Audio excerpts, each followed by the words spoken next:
कितना पुरान लाए तू देखेला मास्टर कितना पुरान लाए देखो अरे मुझको फूलों के बदले अरे कांटों के हार किस्मत वालों मिलता है प्यार के बदले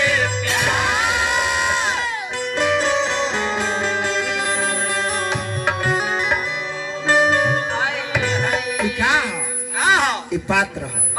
पात्र जकरा पोथी हो निमन ची रख दी अगर पोथी ना हो तो पावरो ची रख दी ना जी यह कलाकारी है ये साचा है कच्चा माटी रख के दिया बना ली ढकनी बना ली खपड़ा बना ली अब जकरा मन होता दारू दारू को फोटो बनाता है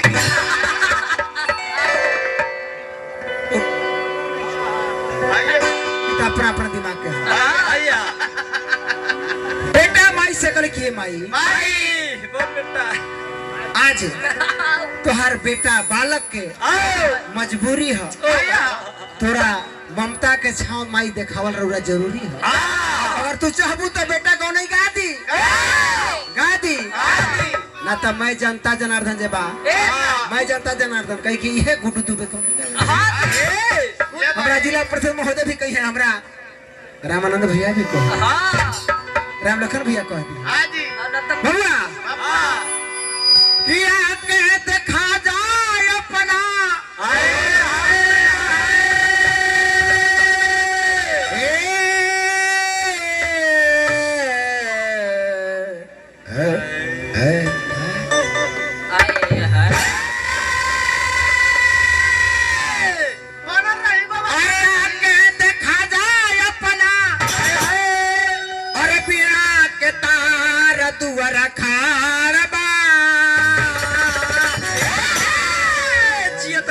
बहुत आस लगा करके चरण में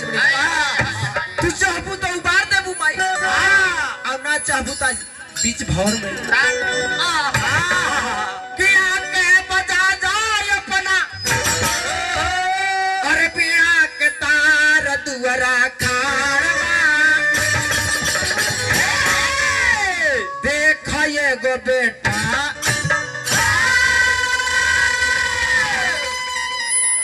आके बजा जाए अपना अरे पीड़ा के तार दुआरा खारवा देखा ये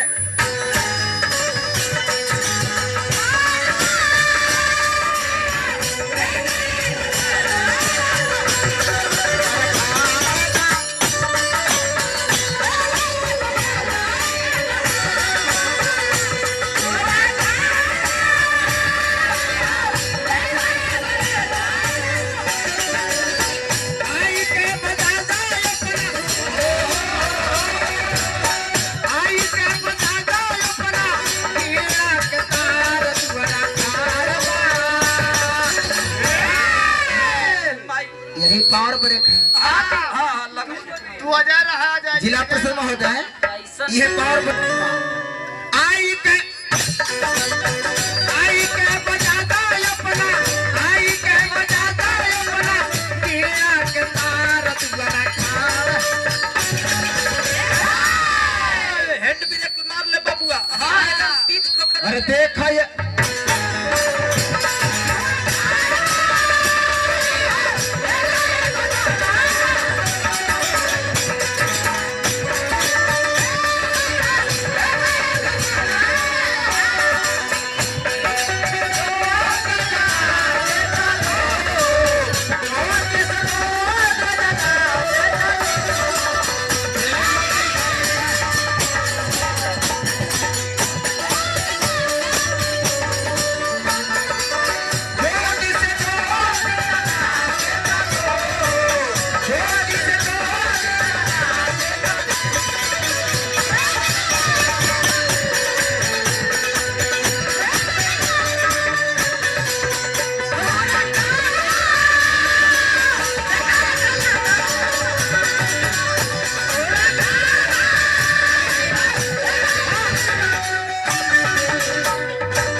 बेटा कल की माई माई हो अगर तू ना तरबू माई का विभूति बाबा माई उजीव है कि बेटा के दूध पियाते समय बेटा दूध पियता दूध भी पियता एगो लात से एगो स्तर पर लात ही मारता है वो माई बर्दाश्त करके वो महतारी अपना बालक के पोसे तुअरा खाड़ता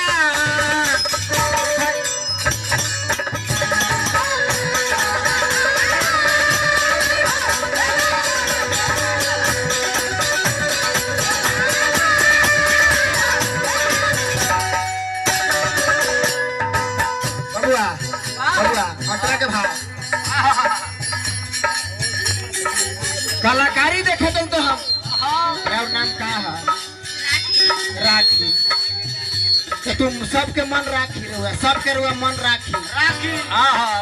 अब रुआ कलाकारी मूर्ति के भाव रुआ लगावे के हो अब रुआ का लगावता नहीं का करता हाथों में बीड़ा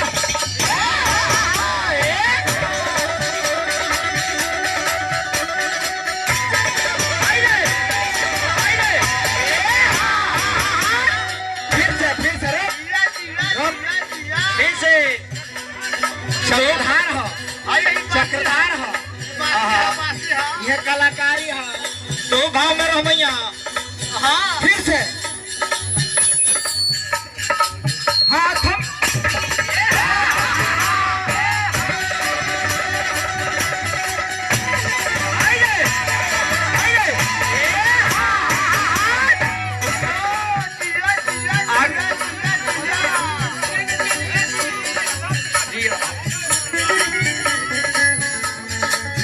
सुना तू हमरा देखिए तो हमारे कलाकारी याद ना देखे क्या कलाकारी देखिए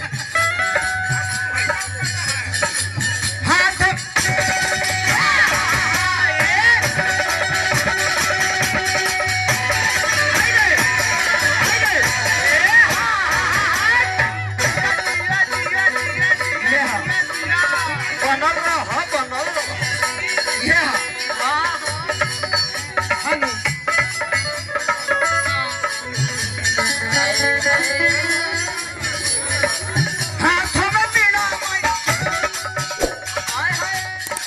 अरे हंस के सवारी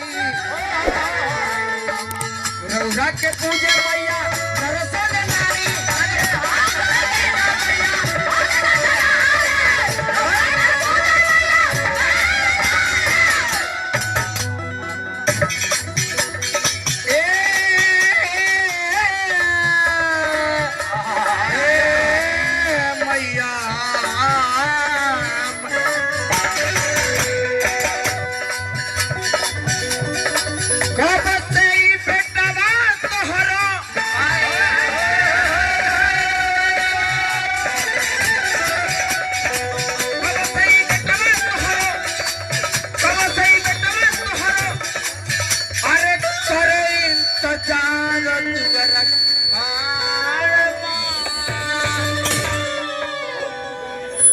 यह कलाकारी है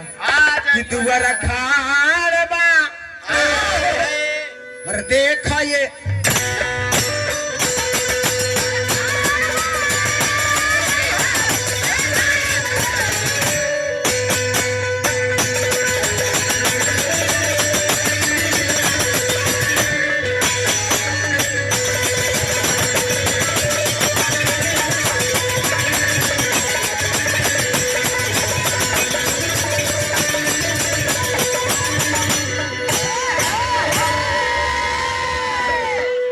किशोर भैया